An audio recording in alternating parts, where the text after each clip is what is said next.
we begin the program. Opening prayer, Alice, Cora, and Cheryl will lead us in prayer. We shall pray. Ask and you shall receive. Seek and you shall find. Knock and the door shall be opened. Lord, we are here at your doorstep. Thank you for gathering us together today in this wonderful evening on this virtual platform. Thank you. We believe, as you have said, Lord, where 2 or 3 are gathered in my name, I am there in thy midst. We believe that you are here in our midst, Lord. We feel your presence. Lord, bless the CSI Synod, bless all the bishops, clergies, teachers, and the students of various dioceses. Enlighten our minds and give us the knowledge and the wisdom to put to practical use all that we learn. Bless the speaker and his family. Speak through him, Lord, and help so that our children will be empowered through thy grace. Lord, we pray for this pandemic situation. Help us to overcome this crisis. I pray especially for the CSI ecological concern. Whatever the authorities do, help us to spread the knowledge that we learn so that we can preserve their beautiful creation. Lord, bless Dr. Matthew Koshi, sir, and his team. I once again submit each and every one of us. Grant us, O Lord, in thought, in faith, in wisdom, in word, in deed, in courage, in life and service. Through Jesus Christ, our name, Lord. Amen. Dear friends, we are waiting for a minister. He will join immediately. At the meantime, I would like to welcome all of you. I welcome the minister when. Okay, the minister already joined. Honorable Minister P. Prasad, keynote speaker Reverend Peniel Jesudasan Rufus Rajakumar, clergy, teachers, and students. We cordially welcome all of you to this webinar. We have been conducting a series of webinars on Tuesdays since May 4 through Zoom for the benefit of clergy, teachers, and students. These are orientation classes for building up a climate resilient community. This webinar is the 27th one. Mr. P. Prasad, the Honorable Minister for Agriculture in Kerala government, has agreed to inaugurate today's meeting. P. Prasad, an environmental activist, played a crucial role in Aramula airport agitation and Plachimada agitation. With the participation of environmental activists, he was able to give a new face to anti-sand mining movement in coastal areas of Alappuzha and Thirukkunnapuzha in Alappuzha district.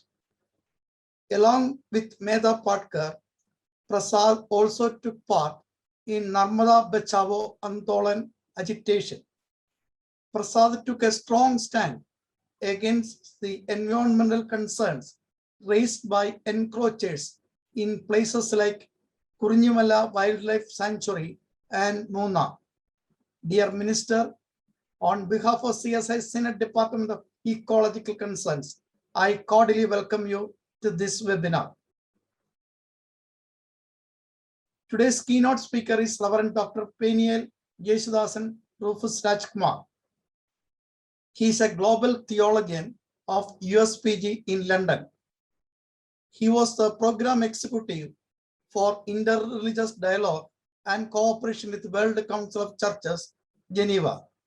His focus is on building relations of trust and respect with followers of Eastern religious traditions, primarily Hinduism and Buddhism. Rajkumar completed his PhD in Applied Theology and Ethics from the University of Kent at Canterbury. He is from the CSI Vellore Diocese. He served as an associate professor of Christian social ethics and director of field education at the United Theological College, Bengaluru, while being the associate minister of Church of South India.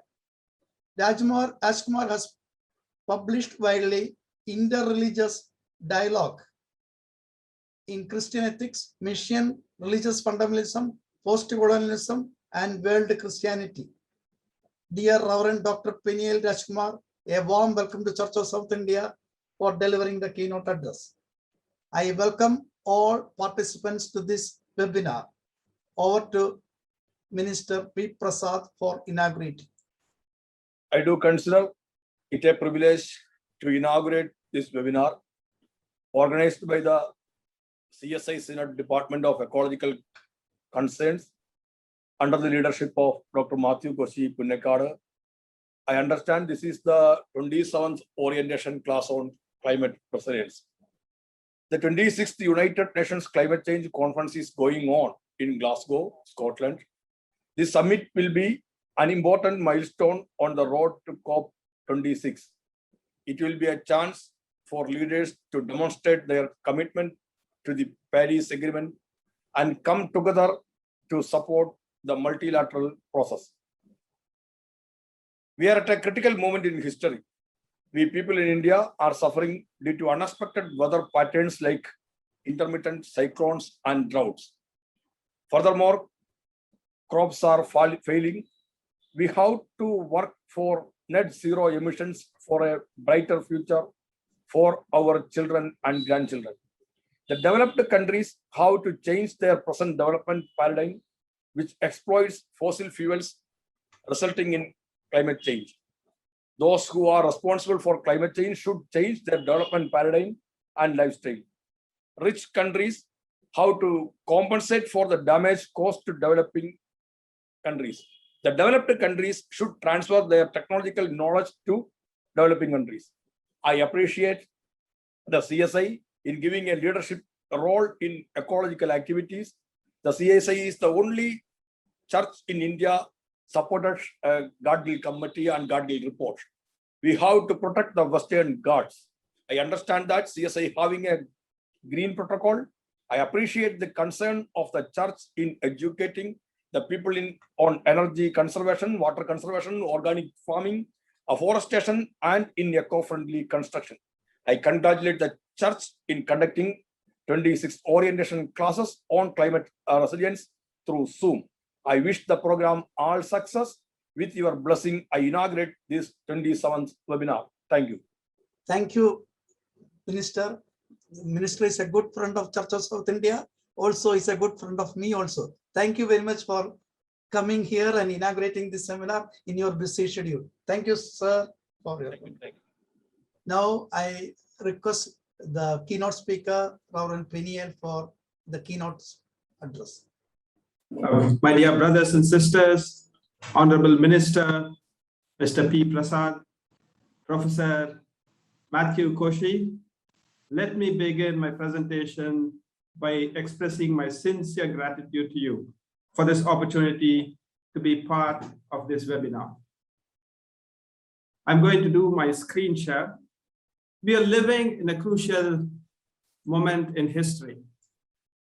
Even as we speak, world leaders have gathered here in Glasgow to look at what the future of the world means in a context of climate catastrophe.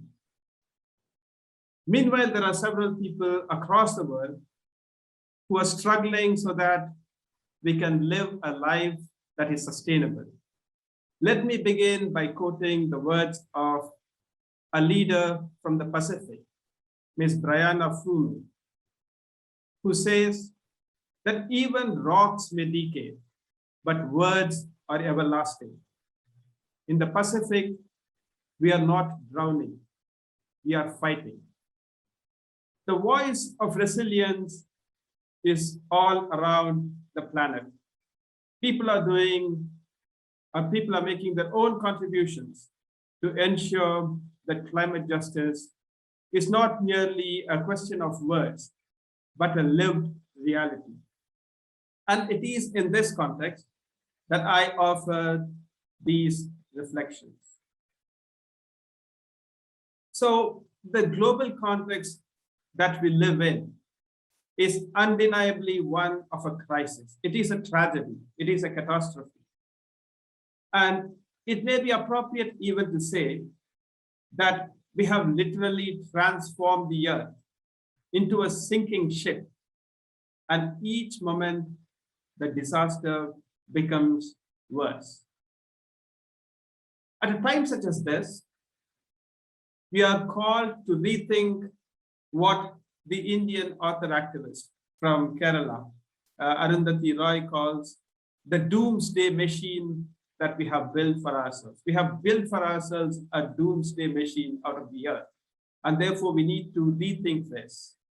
And people have said that there is a rise of eco-anxiety across the world.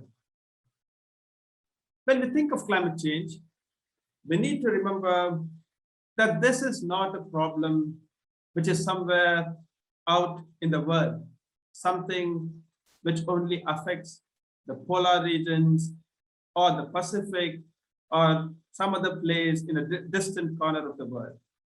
This crisis affects everyone and is everywhere.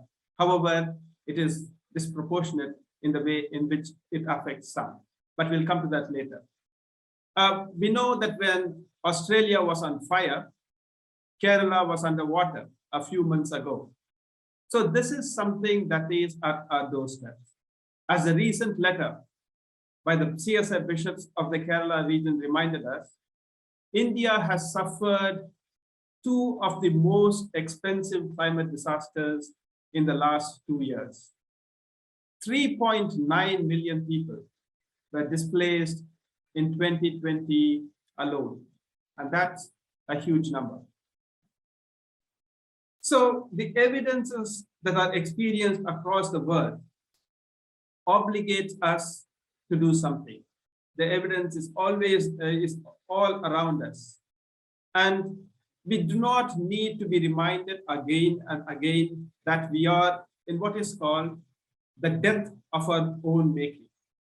And therefore, this is the time for all of us, people of faith, people of no faith, to actually act together so that we can save the world. Recognizing the seriousness of the situation, 3 important Christian leaders, Pope Francis, the Ecumenical Patriarch Bartholomew, and the Archbishop of Canterbury, issued for the first time a joint message for the protection of creation. In fact, the message was timed to address the world leaders as they prepared for their meeting of COP26, the Conference of Parties, the UN Conference on Climate Change, which is currently underway in Glasgow even as I speak. In their message, these 3 Christian leaders recall the biblical passage. Choose life so that you and your children may live. Choose life so that you and your children might live.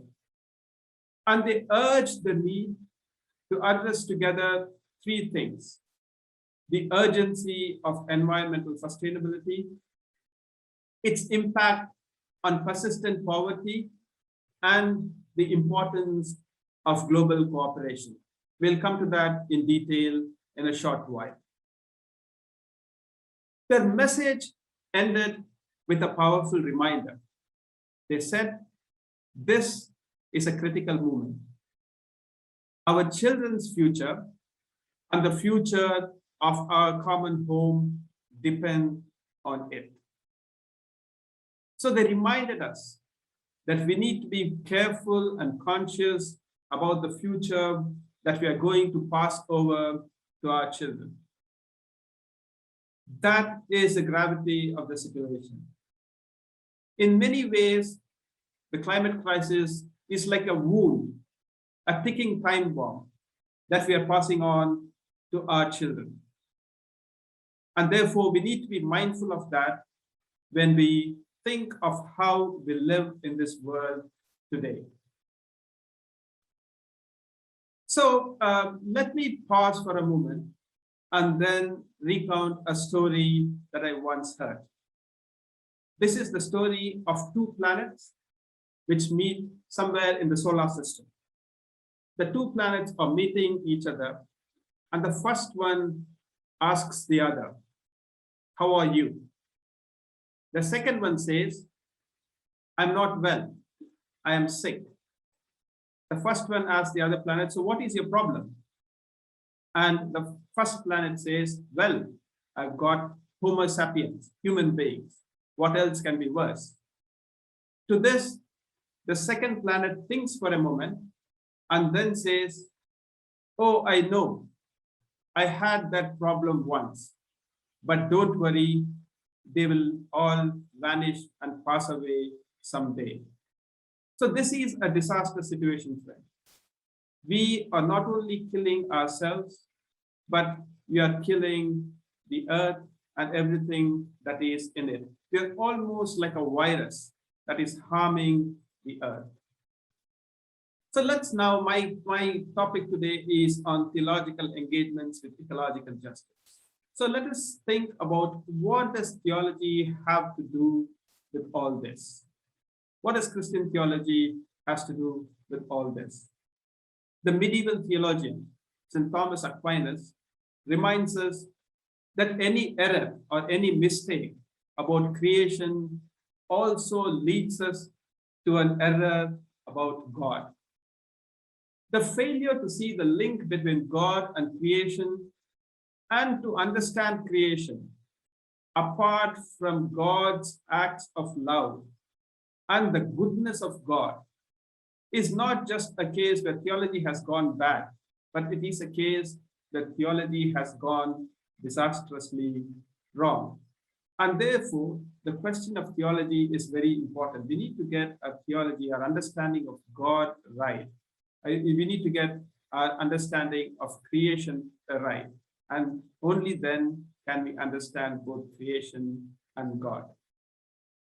The theologian Joseph Sittler, he says that when we turn the attention of the church to a definition of the Christian relationship with the natural world, we are not stepping away from grave and proper theological ideas.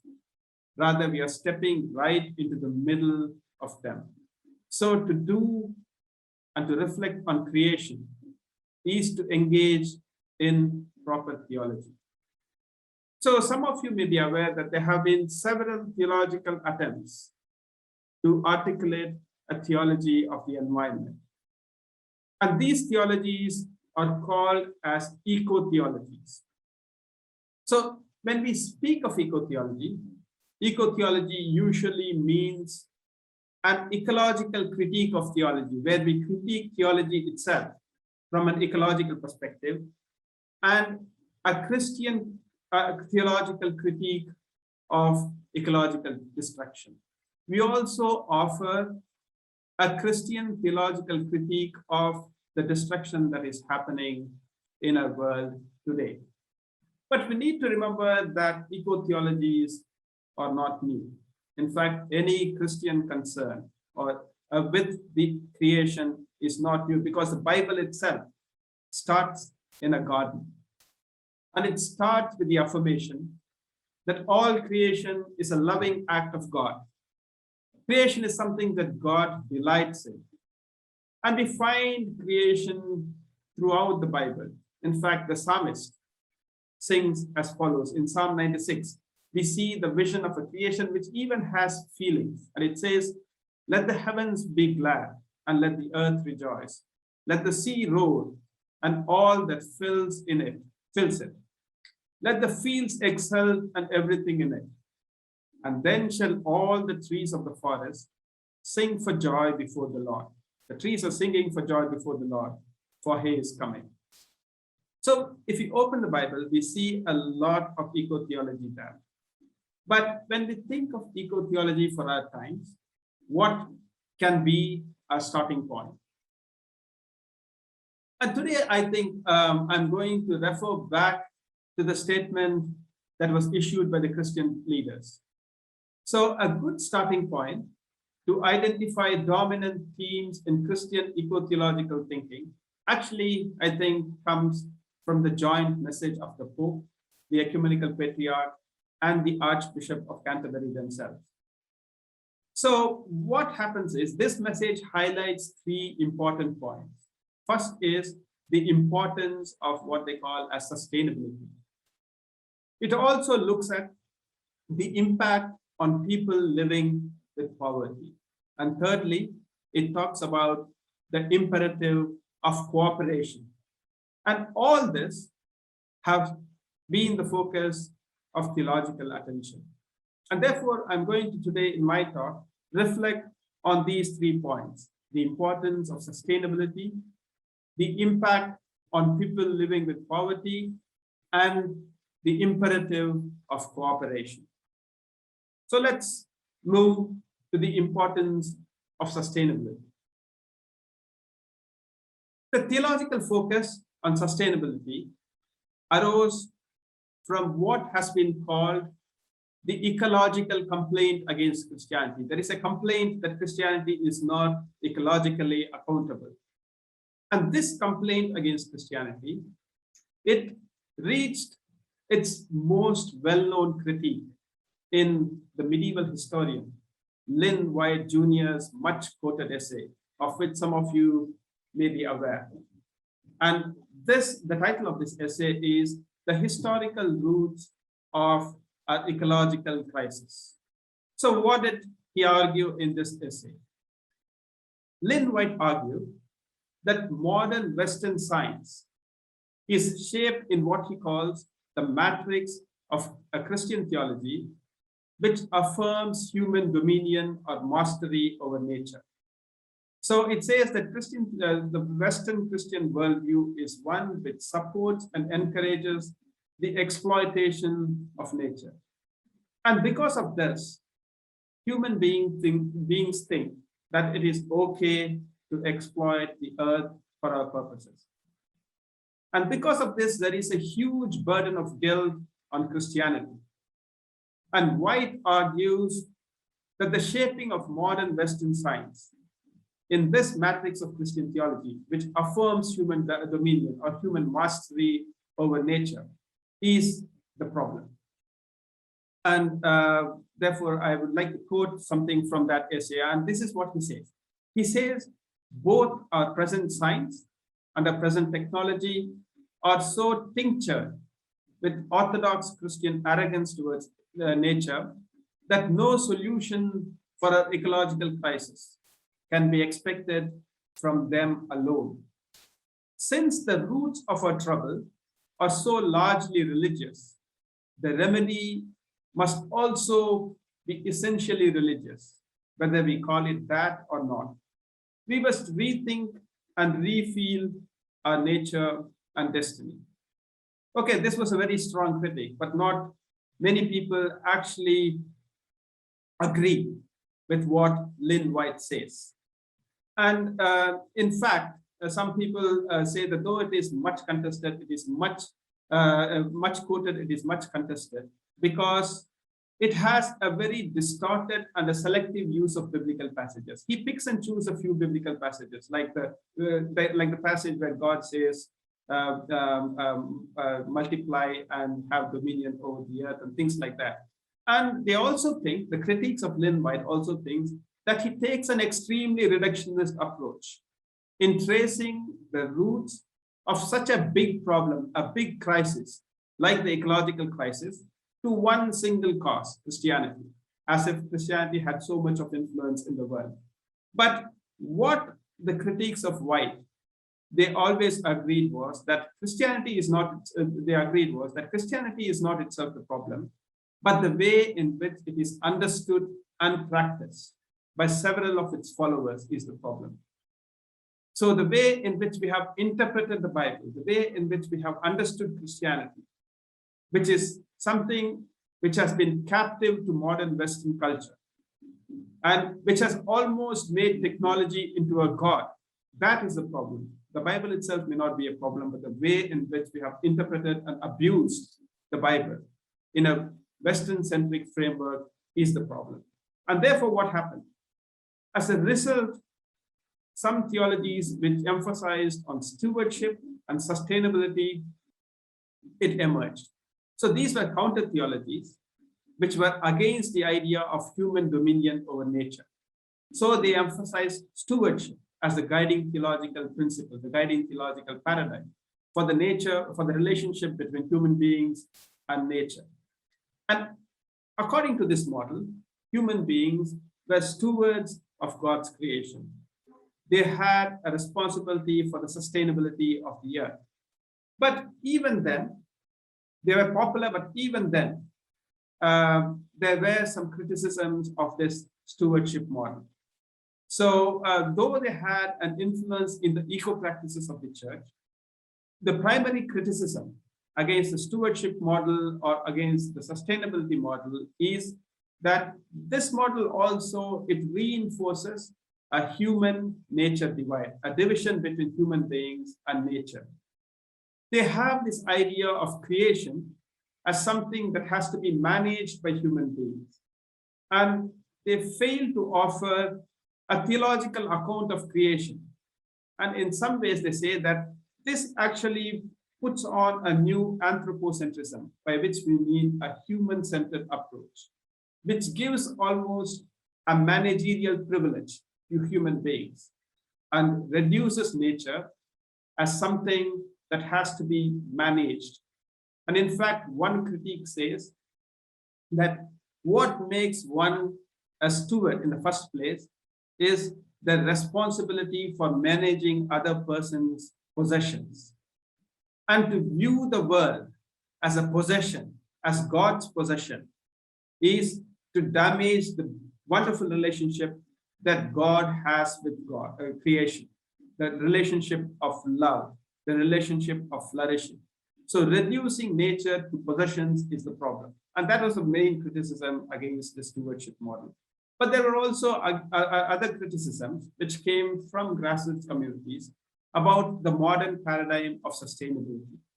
So this model comes from actually from communities that have been unduly affected by climate change, who maintain that the sustainability model is too much linked to models of sustainable development that are shaped largely by economic interests, who want to develop anyway, and then add a little bit of sustainability to it as a form of accountability.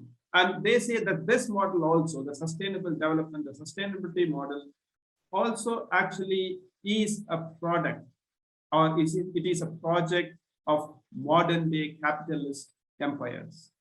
So this problem has been recognized by Christian theologians. And they say that this sustainability model has to be held in balance with what is called the social justice model. So over the years, theologies of sustainability or stewardship have strongly recognized that if they do not have an element of social justice, then they are morally bankrupt. They do not have any credible voice. And this should take us to our next point, which is the impact of those living with poverty. The impact on those living with poverty. The focus on the relationship between economic poverty and ecological destruction in Christian thinking was influenced much by what has been called as liberation theology. In some ways, this focus on social justice came as a corrective to positions which were rightly critical of Christian anthropocentrism, human-centeredness, but which did not take into account that we live in an economically divisive world. There are deadly disparities in this world, and therefore, when one cannot speak of all human beings as one category. So some Christian ethicists have pointed out that the intellectual fault line, the intellectual problem with the ecological movement is the failure to recognize that though we are all in this climate crisis together, many, especially the poor, are more poisoned, more affected than others. And these people at the margins lose out on any model. And therefore, it is important that social justice is looked at from the perspective of those people at the margins, from those people who are poor, who are affected, who are displaced by climate justice.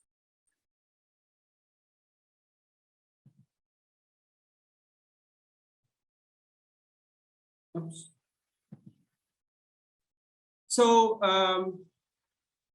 what has happened is that this theological focus on those living with poverty broadly understood, it brought many theological shifts.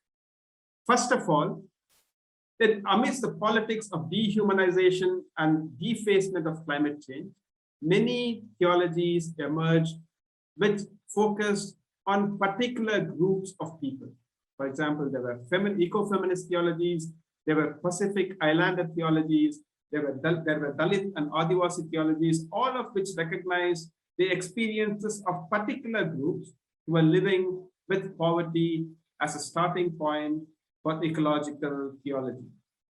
So what they did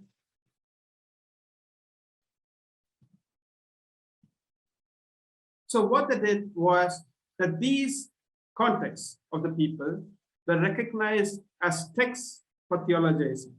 In fact, Elsa Thames from Mexico says that women's life, for example, it has a deep grammar.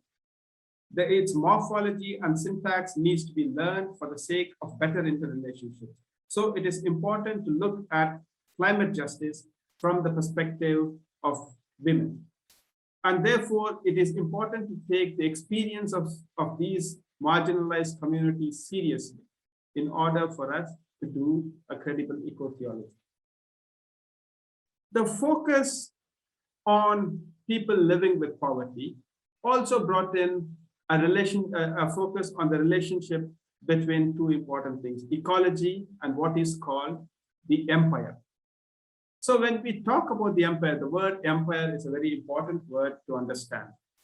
The empire, when we talk about the empire, we're talking about a global system, which is marked by the death-dealing accumulation of wealth. There is so much of accumulation of wealth by a few that it actually kills some people in different parts of the world because they are reduced to poverty.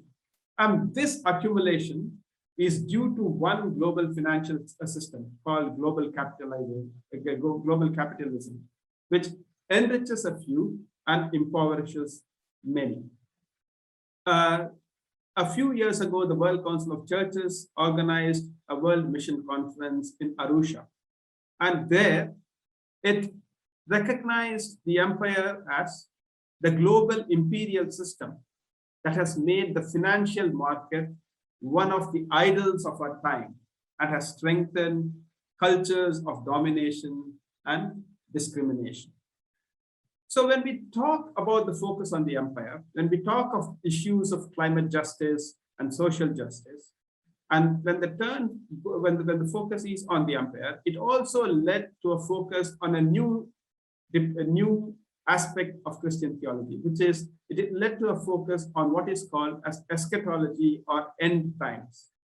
Many of these theologians resorted to looking at the Bible, the end times, particularly the prophecies about the end times, because the prophecies are usually about what will happen, that there will be serious changes in climate, that there will be so much of upheaval on the earth that we cannot do anything about it. So they began to reread certain parts of the scripture, and this led to fascinating theologies. And one of a few of these biblical scholars focused on the book of Revelation.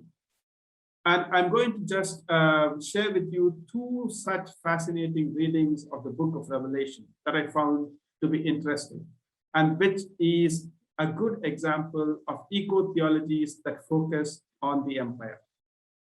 The first reading comes from George Zechariah, an Indian theologian, who looks at the theme of the empire and eco-justice through Revelation's vision of a new heaven and a new earth. If you look at the book of Revelation's vision of a new heaven, there is something interesting about it. And that is the absence of the sea. It talks about a new earth where one cannot find any sea. So how can we accept the absence of the sea in the redeemed earth? So George Zechariah gives a fascinating interpretation of this phenomenon. He says that the disappearance of the sea in the New Jerusalem is seen as a critique of the political economy of the Roman Empire. So, and he goes on to explain that the sea was the means for the Roman Empire to plunder other countries, other communities, and their land through a process of colonization. And in this unjust economy of the empire, everybody who had ships at sea, they grew rich by the wealth of the sea. For example, for Babylon, the sea was the primary agent for exercising its might and power to invade, to plunder, and to destroy, and to enslave communities from the colonies. So in such a context, when Revelation talks about the disappearance of the sea, it is not the disappearance of water per se, but rather it is an alternative vision of a redeemed earth where one of the primary means of colonialism, one of the primary means of gaining wealth has disappeared. God has cleansed the earth of one of the primary means of enslaving other communities, the sea. And therefore, it is an alternative vision of a redeemed earth, which is opposite to the imperial political economy of greed, of commodification, and accumulation. So that is one interpretation of the Bible. The second interpretation of the Bible is by someone called Barbara Rosen. She interprets the book of Revelation as a rereading of the Exodus story. So for her, also, like George, it is the book of Revelation is not about the end of the earth, but it is about the end of the empire. And she sees the book as a retelling of the story of the Exodus, of the story of Egypt. So what she says is that biblical writers aptly called Egypt the iron furnace or the iron smelter. So it was Egypt, for biblical scholars, was the archetype of what can be called the industrial society. If you look at the book of Exodus, we see how people had to make bricks, how they had to burn straw and other things in brick making, and also in making other implements out of iron. So Egypt was the biblical archetype of the industrial society, which burned ceaseless and used slave labor, which was the cheapest fuel of ancient industrial machines, and which was based on this consumption until even the slaves themselves are dead. So this critique of Egypt is what John of Patmos applied to the new Roman Empire when he's writing the book of Revelation. So like Egypt in ancient Israel, Roman Empire was the imperial economic system of his own day. So what Barbara Rosen goes on to do is she goes to ask us, she says, in our own time, if we want to apply the biblical critique of Egypt to the illness of climate change, we can ask ourselves, what manifestations of empire, analogous to Egypt or Rome, may pose comparable threats to the world and to God's people today? How can we compare ancient Egypt, which used fuel and which was this iron smelter economy, the furnace, and Babylon or Rome, and what is happening today? What is it that we can compare between these two contexts and learn for us as we think about the threat to the world and God's people today? So when we think about it, we need to draw attention to the dependence on fossil fuels that is marking our present world. And this picture that you see on the screen is a good description of what is happening. There is this rich rich oil lord who is actually sucking away all the oil from the earth. And that is what is happening today. So what is happening is that our dependence on fossil fuels is not only a large contributor to climate change, but there is a huge amount of environmental damage that is caused by oil operations, particularly when they spill. They are catastrophic to the ecosystem, and they have a huge impact. And that is something for us to think about as we think about how we can be Christians, how we can be climate resilient communities in the context of climate change. So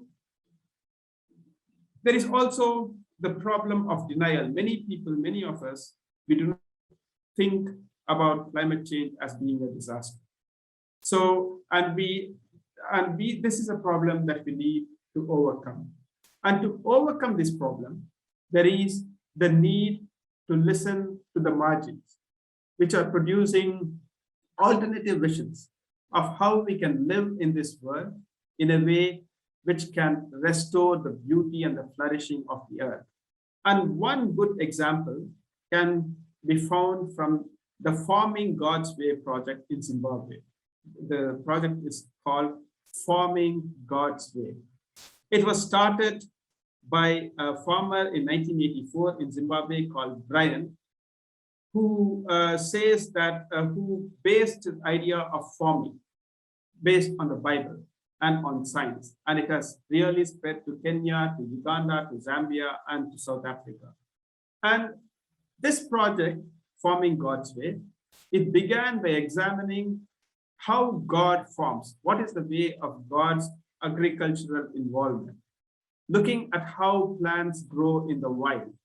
And therefore, it combines biblical principles, managerial principles, and technological aspects into new farming practices. For example, what they do is they use crop rotation, they use mulch covers, and they do not do the plowing approach, which allows for the regeneration of the soil through microorganisms in the topsoil layer and improving the quality of crops and yields. So, and this is a really spiritual way of engaging and a creative way of engaging with some of the effects of climate change. And out of experience, these people experienced that when they did the farming in God's way, there was a far better result than if they had done it through the commercial way. Again, there are other examples that we can learn from. For example, the climate change resilience in Bangladesh is a good story of how people have adapted to the increased threats and damages of climate change. So we need to learn from the voices of those people who have been violated by climate change, who have almost been killed because of what has happened due to the climate disaster. And these are almost like the voice of Abel in the Bible. The voice, the blood of Abel speaks to God. And God takes this voice seriously, and that becomes the voice of accountability. So today, we need to be listening to the voices of the so-called victims of climate change, the so-called survivors of climate change, those people who are resisting, those people who are building resilience in the face of climate change. So let me come to the third point. The third point is what is called the imperative of cooperation. This is a huge task to enable the flourishing of the world in the context of climate disaster. It's a huge task, and it is a task that cannot be accomplished by one group of people alone. So it is important that there is cooperation between different groups of people.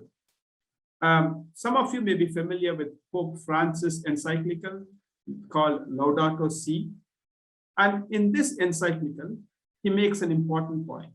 And I quote the words of Pope Francis here. He says, given the complexity of the ecological crisis and its multiple causes, we need to realize that the solutions will not emerge from just one way of interpreting and transforming reality. The solution will not emerge from just one way of transforming reality. We need different ways.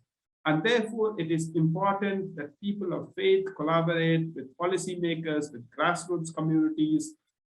And we have to, sometimes there is this temptation among communities that we fail to actually work with the other unless we have the main role. And somebody calls this hostility, H-O-S-T-I-L-I-T-Y, where we want to be the hosts always. We do not learn how to be guests and learn from the other. So we need to move beyond this hostility to what is called as witness, where we work with others. We should learn this witness. So this is a time for solidarity. And in fact, in USPG, we have focused last year, this year's Lent program was on how we can develop ecological sustainability, ecological flourishing by working and learning from each other. The key was on working with and learning from grassroots communities, and especially the work of the CSI has been an important aspect of learning for us. So let us move on to look at what then may be an appropriate theology of creation for our context today. And very quickly, I want to rely on the Aboriginal model of learning, which is known as the Pearl model of learning, and then talk about PEARL. This is a way of learning where people learn to do things in a way which is performative, practical, and political, a way in which it is embodied, active, reflective, and lifelong. Because any theology cannot just be taught. It needs to be something which is much more practical. There is need for all theology to have a performative dimension. So, and therefore, this is something when we talk of eco-theologies, we need to be pushed towards the practical. We need to walk the talk. And this resource that you find on the screen is a good resource produced by the WCC, which you can use. So we need to be people who perform, who do things, rather than simply people who witness and look at what others are doing. And in fact, we need to move from being mere spectators who look at the downfall that the world is going through from outside to what can be called as spect actors. The Latin American political activist Augusto Boal, who developed what has been called the theater of the oppressed, talks about spect actors, where the audience member actually becomes part of the theater, of the play, and steps into a scene to stop the problem. So instead of being people who watch at the climate crisis from the sidelines, we need, as spectators, we need to become spect actors, people who step into the scene to stop the problem. So a theology which is performative will also be political. It will speak truth to power. We need to raise our voice. And as many of you may be familiar with this quote by Archbishop Desmond Tutu, who says, if you are neutral in situations of injustice, you have chosen the side of the oppressor. If an elephant has its foot on the tail of a mouse and you say that you are neutral, the mouse will not appreciate your neutrality. So the second point is we need an embodied theology. Theology is something that we live through our bodies in our daily life. It is about our life and our lifestyles, what we buy, what we eat, or what we drink, or what we wear. And therefore, we need to live this commitment to the earth in the way in which we live. So talking is not enough. So if we keep on talking, the waters will rise above our heads and the disaster will become clear. So we need a theology that connects the head, the imagination, the heart, the emotions, and the hand, the actions. So we need a holistic theology. Thirdly, our theology should also be an active theology. There should be what is called a holy restlessness, something that is restless. So we are seeking to redress the causes of the problem. So we can't be part of the solution if we don't address the cause of the problem. So we need to see what is the real problem in climate change. So again, quoting from Archbishop Desmond Tutu, Christians shouldn't just be pulling people out of the river. We should be going upstream to find out who's pushing these people into the river. So we need to address the problem rather than just thinking about what we can do. We need to see what really is the problem is and redress this problem so that further disaster can be prevented. There is also a need for a faith that is reflective. We need a faith that thinks about who we are in God's sight and what we ought to do.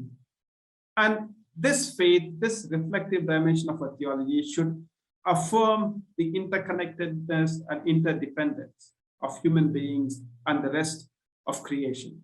Many of us are familiar with this canticle to the sun by St. Francis of Assisi, where he speaks about the sun as being the brother, moon as being the sister, and there is this relational dimension. So we need to think creatively about how we can develop this relational model of relating to creation. So not something where we are the subjects and the creation is the objects, but something that emphasizes on interconnectedness and interdependence. And the last point is that our theology should be something that is lifelong learning. That is something that embodies a new way of living. Many years ago, the theologian Kosuke Kayama wrote a book called 3 Mile an Hour God. And it called for the need for human beings to slow down in a context of industrialization where everything was going at a speed. And what Koyama said is, God in Christ became a human being. And the average speed of a human being is actually 3 miles per hour. So therefore, the God whom we know in Jesus Christ, a human being, is a 3 mile an hour God, a God who walks slowly, rather than a God who goes through a bullet train. And therefore, we need to follow this God by slowing down, by walking. And what he's calling is actually there is a need for us to rethink our mindset. We do not need to be captivated by the commodification and the speed of the industrial revolution. But what we need is actually slowing down. And recently, people have been thinking about degrowth, the need for degrowth, how we live sufficiently and sustainably without always aiming for growth. And therefore, in conclusion, what I want to say is the climate challenge calls us to theology that gives us a chance to rethink the catastrophe that we have designed for ourselves. And we cannot go back to normal. So the challenge for us is to choose whether we will decide to be part of this world or whether we will choose to be part of a world that is transformed and different. And to be part of a different world, we need to again go back and hear again the words of the joint message from the Pope, the Ecumenical Patriarch, and the Archbishop of Canterbury. And this is what they say. They say, now is this moment. We have the opportunity to repent, to turn ourselves around in resolve, and to head in the opposite direction. Friends, dear brothers and sisters, the writing is on the wall. The time to act is now. If not, the following words of warning from an ancient Chinese proverb might turn out to be true. And the words are this: if we do not change direction, we will end up where we are heading. We are heading towards a disaster. And if we do not change direction, we will end up where we are heading. And therefore, let us choose life so that not only us, but our children and the creation will live in all their fullness. Thank you. Thank you, Reverend Peniel, for your very informative and interesting talk. we have been traveling with you all over the world. We have heard about eco-theology, creation theology, eco-feminist theology, and we have seen so many new ideas, heard so many new ideas, and it is now time for questions and discussion. If you need any clarification, you can ask.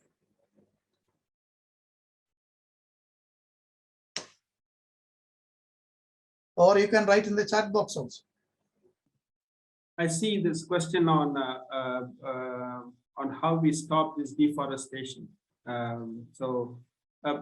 Today, deforestation is really important because according to statistics, 15 years of stopping deforestation can actually reduce carbon emissions by 30%. And therefore, we need to take deforestation seriously because we are destroying the lungs of the planet.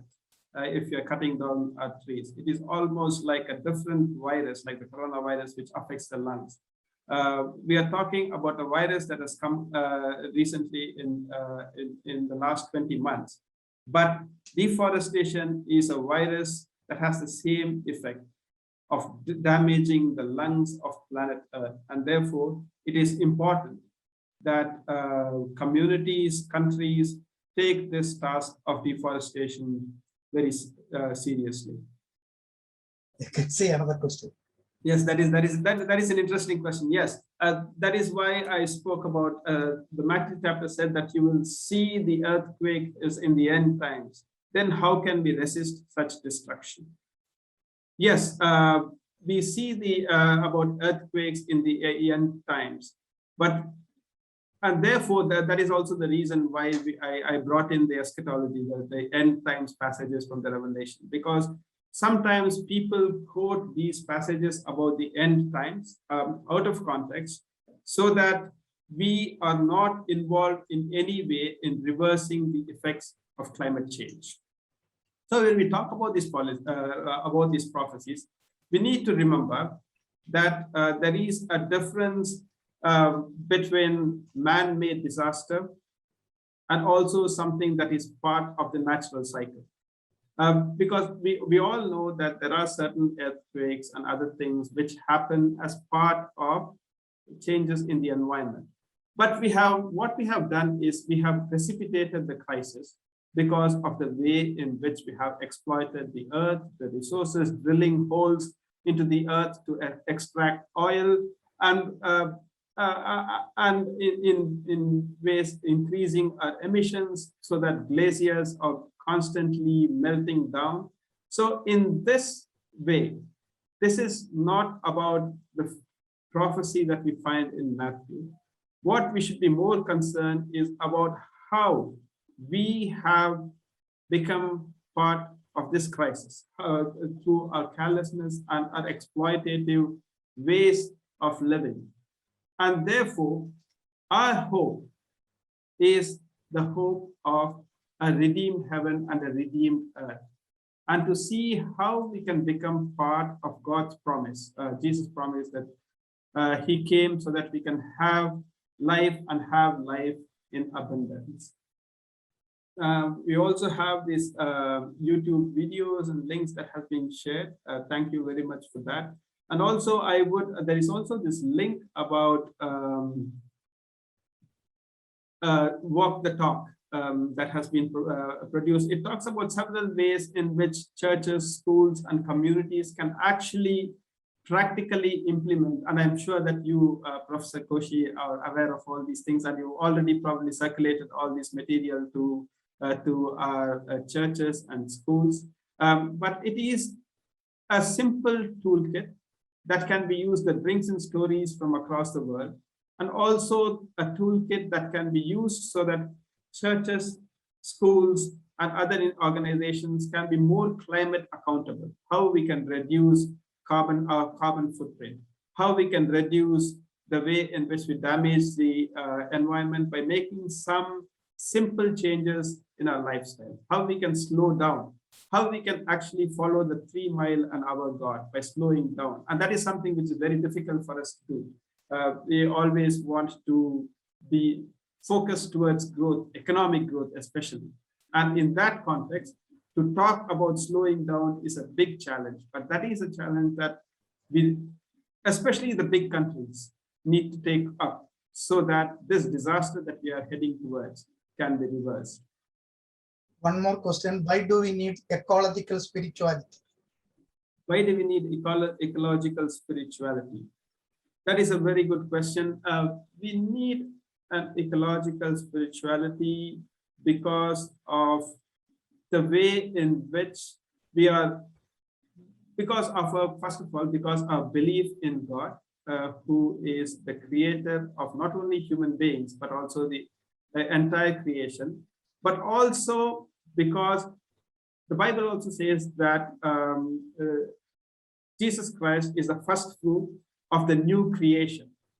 So the resurrection is something about our being part of not just a new human being, a new personhood or a new human being, but being part of a new creation, and therefore an ecological spirituality, which will help us to understand a proper relationship with God, with Christ, but also with the world in a way which can shape our every day-to-day living, is something that is important. So we need an ecological spirituality so that we can live as part of the new creation that we have experienced in Christ, that we can live as part of the creation that God started, that God brought into being through God's loving act.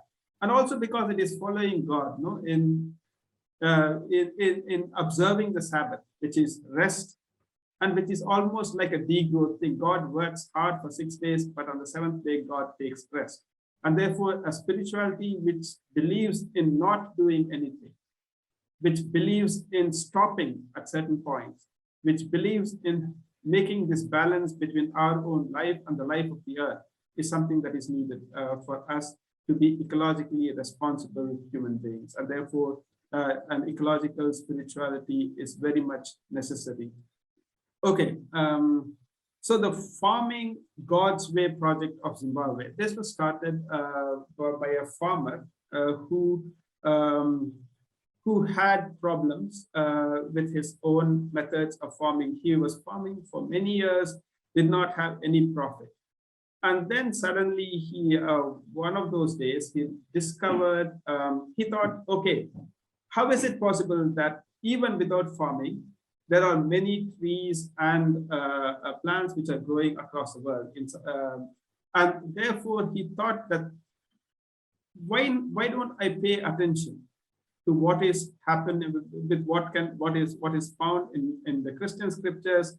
And then he called it God's way of farming, where God's way of farming is something that, according to them, involves no plowing, it involves mulching, it also involves ways in which we do cultivation in a different way, not crop rotation, where crops are rotated, where we are not only focusing on maximizing profits and only growing cash crops.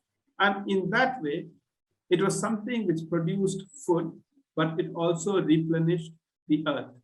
So it ensured that some of the vital life sources in the soil was not lost, but it was actually preserved.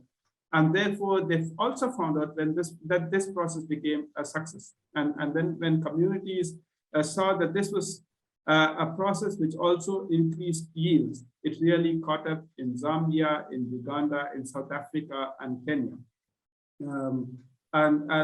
So this is something which is based on both biblical principles, on managerial techniques, and also scientific other scientific forms of agriculture. And you can read more about it in the walk the talk toolkit. This cultivation is also known as Fukuoka cultivation, and it is now practicing in all over South India also. The Japanese Masudaba Fukuoka's cultivation that you are speaking about, Zimbabwe cultivation also. Yes, yes, thank you. Thank you, Reverend Peniel Rajkumar. I call upon Reverend John Samuel, the co-director from Thuthukudi Diocese, to propose vote of thanks, and Reverend Salim Tankakumar from Kanyakumari Diocese will offer prayer and benediction. After that, we will be having a quiz program. I call upon Reverend John Samuel from Thuthukudi. Good evening, everyone. Thank you so much, Dr. Matthew Koshi, for giving this opportunity to propose a vote of thanks. I feel very happy to see Dr. Peniel. I'm his student, so I'm very happy today to give the vote of thanks to this lecture. I'm really happy, sir. After many years, I am hearing your lecture. I remember the class you taught to us on Dalit theology and many classes. It's evergreen of mine. Thank you so much for all the things. Today you have given a wonderful lecture about this topic, the importance of sustainability. Sustainability has to be balanced. You gave the social justice model. Really, it's a wonderful one, and you gave many points about eco theology and how the theology should be proposed and all. The 3 points you gave, the importance of theology, imperative of cooperation, and everything is very wonderful, and really everyone enjoyed your lecture, especially the interpretation you gave about the revelation. It's quite fascinating. Whenever in the churches we interpret in a different way, and today we got a good interpretation that that a new earth without a sea. I have quite difficulty in understanding that in a globalized world, how can it be possible? Because everything is now considered as a global village. So it's very quite interesting. Then about the Barbara Rosing, there is also a quite interesting one about the interpretation in the Revelation. Then the point you made about the draws attention of fossil fuel dependency is quite true, and you gave a it is a reason that create a large it's a large agency of ecological destruction. That's quite true. And then about the farming God's Way project in Zimbabwe, it was quite new to me. Thank you so much for that. And Dr. Matthew Koshi added some more point on that. It's really interesting and informative. Thank you so much. And you got about the climate change resolution in Bangladesh and all. I felt that you took us to a world eco tour by mentioning all the things in this lecture. Then you talked about the Puel model of theology. It's quite interesting, and I think everyone should follow this Puel model of theology. And the one thing I really wonder that that neutral is danger. The way you put it with that example is quite interesting, and it surely it touches everyone's heart. Then you talk about this active theology, this lifelong learning theology, then key growth. You close the lecture with the proverb: if we do not change direction, we will end up where we are heading. Really, it's the need of this hour. Really quite fascinated by your lecture. Thank you so much, Dr. Peniel, for giving this much of time for us, because a busiest person like you, it's not that easy for giving this much of time to talk to a group of people from CSI Synod. As a member of CSI, I think it's a great opportunity for all of us to get to hear a good lecture from you. Thank you so much for all. Thank you, John Samuel Ayya, for summarizing Peniel's talk. And now I call upon Reverend Salim Tankakumar for concluding prayer. Let us pray. Gracious God, our Heavenly Father, thank you for giving us a learning evening under CSI Synod. We thank you for gathering us in this virtual platform. We thank you for the Church of South India, especially the Department of Ecological Concerns. We thank you for the director and his programs that he has been taking for saving the earth. Especially in this evening, we thank you for giving us a biblical theological alternative to save the planet Earth through Dr. Peniel. May your guidance be with him in all his ministry. We thank you for the Agriculture Minister of Kerala who has inaugurated this evening's program. God, we pray that all the participants who have participated in this program, may them be the channels to save the planet Earth. God, we pray that you make us and you make us to turn from destruction and enable us to be the co-creators with you. We commit each and every one of us into your mighty hands.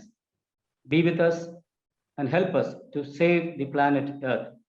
In Jesus' name we pray. Amen. Amen. Let us receive the benediction in faith.